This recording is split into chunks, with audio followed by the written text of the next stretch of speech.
Just how would you assess the first day camp overall? I'm very pleased. Great attitude. They've been anxious to get out there and play for real, and love the attitude and the hustle so far. But threw a lot at them.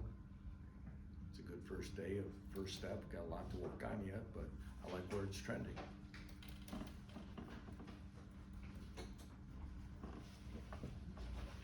Like we talked a lot in the spring about how impressed you were by all the new faces and how they fit quickly and just seem comfortable right away.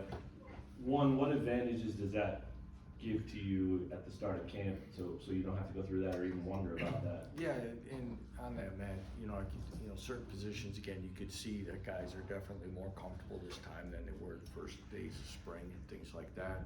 Again, we're not spending time repeating ourselves or going back or things that are important to this program and are really non-negotiables about being where you're supposed to be, making all appointments. We're not spending all this extra time and energy with whether it be extra things of discipline or things like that you go through or kind of trying to pound a point home of any sort that we can keep moving forward. And it's been really good. In fact, as Matt Gildersleeve went over some stuff from the summer.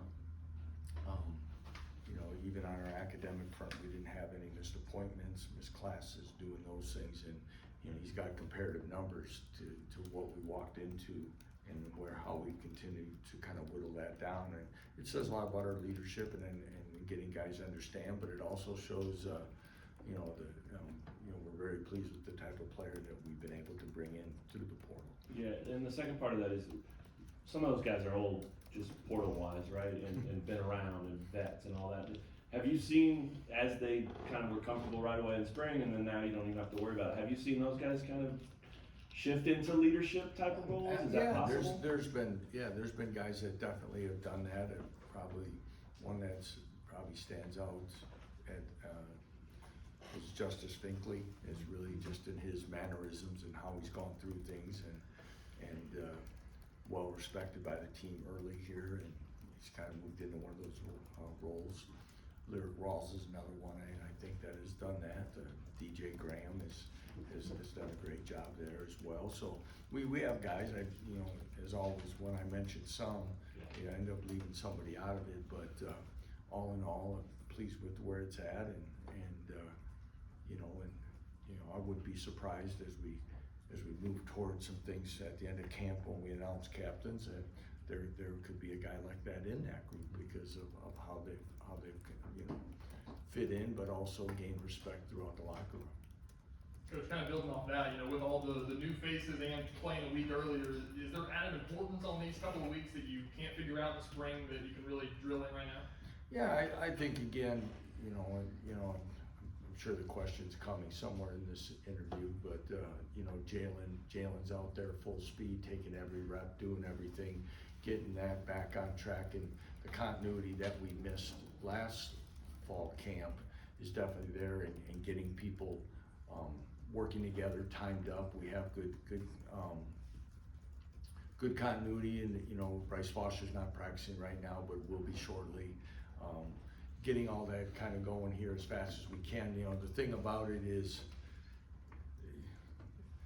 starting today still doesn't change the amount of practices before we kick it off for real.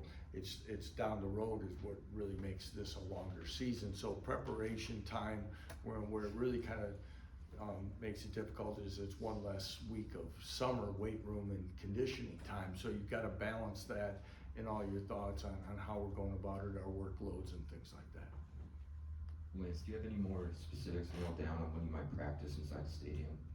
Say that again. Do you have any more specifics nailed down on when you might practice in the stadium? We have a hopeful date coming up here soon. I don't know if I can share that with you yet, but we're hoping here within. What do we have? We share that yet or not? I don't know. We could probably do that. Yeah. They're telling us, okay, yeah. I don't know. Secret. You'll probably be sitting up on the hill to videotape it or something. But, yeah, we're hoping for August 1st. We'll be at night practice in there is what our goal is right now. And met with, we had a meeting, Travis, myself, and Matt Gildersleeve met with the turf people, and they seem things are very much on schedule and to point, and again, everything else logistically with the stadium that will allow us to get in there and do some work. To what extent can we get in the coaches' boxes? Can we do other things? That'll be determined as we get closer. But yes, we're hoping to get multiple practices in there before kickoff. In the spring, you talked a little bit about the decision to move practice up and have sort of a longer conditioning period after the spring. Have you seen any big jumps from certain guys or anything with that? Yeah, I went through all those numbers yesterday. I mentioned Lyric Rawls is maybe one. I'm just trying to remember all the bodies that they take these before and after pictures. But even some of our transfers, depending on their situations about what they, LeSean Williams is probably another one who didn't finish the season at Iowa. To get them back in the groove, in a full conditioning program where it's at, where their strength numbers. There are probably some guys that really stand out. I'm missing a bunch of others as I know, but there have been some guys that have taken some really nice gains. Jacoby Davis is a guy that really has changed and matured in a lot of ways. Had a really good summer for us. A guy hopefully continue to compete in the secondary, but hopefully get on some special teams and do some things like that. And it's great to see guys like that mature along the way. And then Jaden Doss, a little bit of a late addition. Yeah. Kind of how did that process go through, and what have you noticed in the couple days he's been here? Well, yeah, and through these things, that through this last portal thing that just came up because of roster designations and things like that, we'd heard that Jaden was going to enter the portal. Once he entered the portal, obviously, conversations with him, with his high school coaches, family, we're very much at the top of his list of options, and it continued to grow as the few days went by. Had other people that were involved in his life and ways in recruiting in the past and things that gave us a heads up. We reached out to Nebraska just to do our background checks, and everything was very favorable, just in a situation where a little bit more logjam than what he had hoped, and nothing on the good young man who's just looking to reset and go. So again, for us to add another player from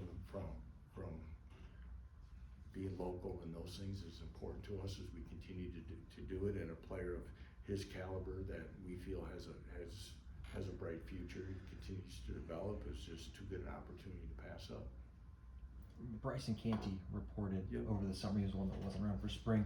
What'd you see from him over the summer, and what are your hopes for him? He's this a fall? big body, great, mature young man, works hard. He's picking up things really well.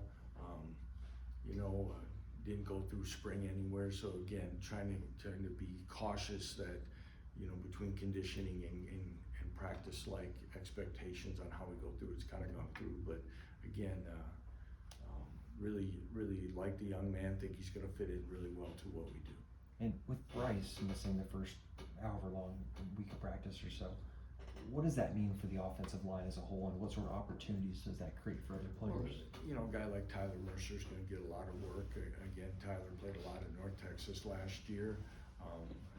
Probably one of those guys you're talking about development-wise that, he and Jack Tanner played as true freshmen, but both continue to need to gain size and strength, and they know that, and they accepted that at their end of the year evaluations really well, and it worked on it. And I've seen Tyler handle that well today. He's got a good understanding of what we're doing. He doesn't flinch and let things get too big in the moment. So be a great opportunity for him. Amir Herring's probably also going to get some work. We have some other guys that probably have some opportunities. We continue to try to evaluate what that starting group and rotational guys will be. Just following up on that, last year during fall camp, you guys made some adjustments to the O-line, ended up working out well. What will it take with the position battles going on to kind of come out of this year's fall camp feeling good about where you're at? I'm sorry, what would? Yeah, just what will it take to come out of this year's? What do you want to see in the next month? I probably a group that's going to work well together, obviously, and you know, who's gonna establish himself, you know, probably at the two positions where it might be a little more unsettled, be right guard, or excuse me, right tackle and left guard. But whoever those guys will be, and equally important is as we find out, who else is gonna be the movable pieces rotationally, how many will it be? And, you know, I think Darryl Leipold does an excellent job as a teacher and developer in the classroom with our players and on the field. And, you know, everyone's looking for offensive linemen these days, and I feel very confident that as we break camp, we're gonna feel good about more than 5 guys and be able to play with a lot more than 5 if needed. Hey Lance, a late addition was Enrique Cruz. What do you expect from him? What do you see? Yeah, you know, Enrique's a fine young man. I'm sure he's played his share of football while at Syracuse. Didn't play as much last year.